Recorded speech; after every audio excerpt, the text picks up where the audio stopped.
महावाचनोत्सव.org अशी एक web application तयार केलेलं आहे शासनाने. ते ओपन करायचं. आता ते डायरेक्टली लिंक असल्यामुळे मी डायरेक्टली पेजवर गेलो. आपल्या व्हिडिओच्या डिस्क्रिप्शन बॉक्समध्ये ती लिंक मी टाकेन. आता यामध्ये आपण त्या पेजवरती आलेलो आहोत. महाराष्ट्र शासन शालेय शिक्षण व क्रीडा विभाग, महाराष्ट्र प्राथमिक शिक्षण परिषद मुंबई, महावाचन उत्सव 2024. आता यामध्ये 2 टॅब आहेत. एक स्कूल युजर रजिस्ट्रेशन आणि युजर लॉग इन. पहिल्यांदा आपल्याला स्कूल युजर रजिस्ट्रेशनवरती क्लिक अगोदरच राहतं. त्यामध्ये प्रिन्सिपल हेडमास्टरचं नाव इथे टाकायचं. आता जे असेल ते त्या ठिकाणी टाकायचं. मी एक फॉर्मॅलिटी म्हणून टाकलं आहे. त्यानंतर हेडमास्टरचं लास्ट नेम टाकायचं आणि त्यांचा ईमेल आय डी जो असेल तो ईमेल आय डी या ठिकाणी टाकायचा. आता मी माझा जो ईमेल आय डी आहे तो या ठिकाणी टाकतो आहे आणि तो टाकल्यानंतर मोबाईल नंबर टाकायचा हेडमास्टरचा. तो टाकल्यानंतर या ठिकाणी युडायस प्लस नंबर जो असतो तो या ठिकाणी टाईप करायचा. आता मी माझ्या शाळेचा युडायस प्लस नंबर मी या ठिकाणी टाकतो.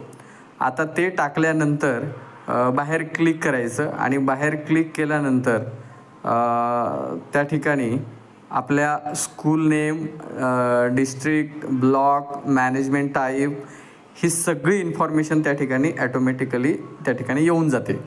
आता मी काय केलेलं आहे की माझं ऑलरेडी रजिस्ट्रेशन असल्यामुळे त्या ठिकाणी काही गोष्टी प्रोव्हाइड होत नाहीत. School name, district, block, management टाकायची गरज नसते. युडायस नंबर टाकल्यानंतर ते ॲटोमॅटिकली येतं. आपल्याला फक्त मीडियम ऑफ एज्युकेशनवरती जाऊन मराठी मीडियम करायचं आहे, मराठी मीडियमवाल्यांनी. आणि त्या ठिकाणी पुढची प्रोसिजर आहे की स्कूल स्ट्रेंथ. यामध्ये तुमची जर 1ली ते 4थीची 4 वर्गाची शाळा असेल तर त्या ठिकाणी फक्त 3री ते 4थीच्याच मुलांची नोंदणी करायची आहे. कारण हा जो उत्सव आहे तो 1ली आणि 2रीसाठी नाही आहे, तो 3रीपासून पुढच्या वर्गांसाठी आहे. आता माझ्याकडे 3री आणि 4थी मिळून 17 विद्यार्थी होतात म्हणून मी 17 विद्यार्थी टाकू शकतो. आणि जो आपल्याला पासवर्ड हवा आहे तो पासवर्ड या ठिकाणी टाकायचा. कन्फर्म पासवर्ड पुन्हा तोच टाकायचा आणि सबमिट बटनवरती काय करायचं, क्लिक करायचं.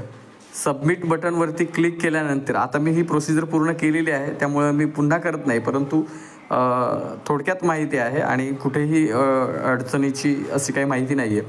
आता मी डायरेक्टली युजर लॉग इनवरती क्लिक करतो आणि युजर लॉग इनवरती क्लिक केल्यानंतर जो आपला ईमेल आय डी असतो जो आपण रजिस्ट्रेशनमध्ये टाकतो तोच आपल्या या ठिकाणी युजर नेम असतो आणि पासवर्ड लॉग इन करायचं. या ठिकाणी जो आपण रजिस्ट्रेशनमध्ये जीमेल आय डी टाकलेला आहे तो जीमेल आय डी टाकून पासवर्ड टाकून त्या ठिकाणी लॉग इनवरती काय करायचं आहे, क्लिक करायचं आहे. क्लिक केल्यानंतर त्या ठिकाणी अशी विंडो ओपन होईल. या विंडोमध्ये शाळेचं नाव, शाळेचे विद्यार्थी आणि नंबर ऑफ स्टुडंट पार्टिसिपेट किती मुलांनी सहभाग घेतला आहे. त्या ठिकाणी upload 5 best video from your school. आपल्या शाळेमध्ये जे 5 बेस्ट व्हिडिओ आहेत, चांगले व्हिडिओ आहेत ते या ठिकाणी काय करायचे आहेत, अपलोड करायचे आहेत.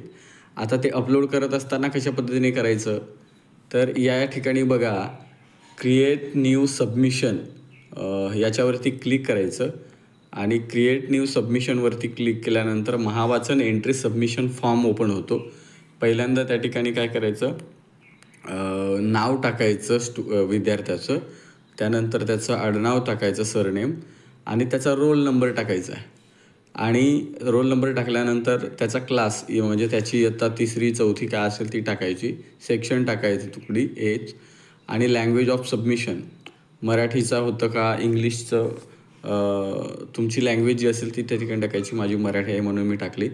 आणि या ठिकाणी काय करायचं, जो समजा मराठीचा असेल मराठीचं त्याचं वाचन याच्यावरती आपण व्हिडिओ शूट करणार असू तर जे वाचलेलं आहे त्या धड्याचं नाव या ठिकाणी टाकायचं आणि चूज फाईल यावरती क्लिक करून व्हिडिओ या ठिकाणी चॉईस करायचा आणि या ठिकाणी तो अपलोड झालेला असेल.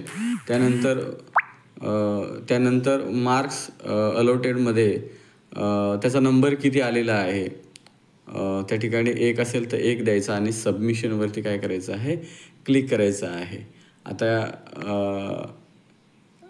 हे सगळ्या गोष्टी झाल्यानंतर डॅशबोर्डवरती जायचं. डॅशबोर्डवरती या ठिकाणी आपल्याला रिपोर्टमध्ये समजा तुम्ही मराठी क्लिक केलं तर त्या ठिकाणी डिस्ट्रिक्ट, तालुका, UDIS number, student name, school, standard, language आणि मीडिया या ठिकाणी जे आपण क्रिएट न्यू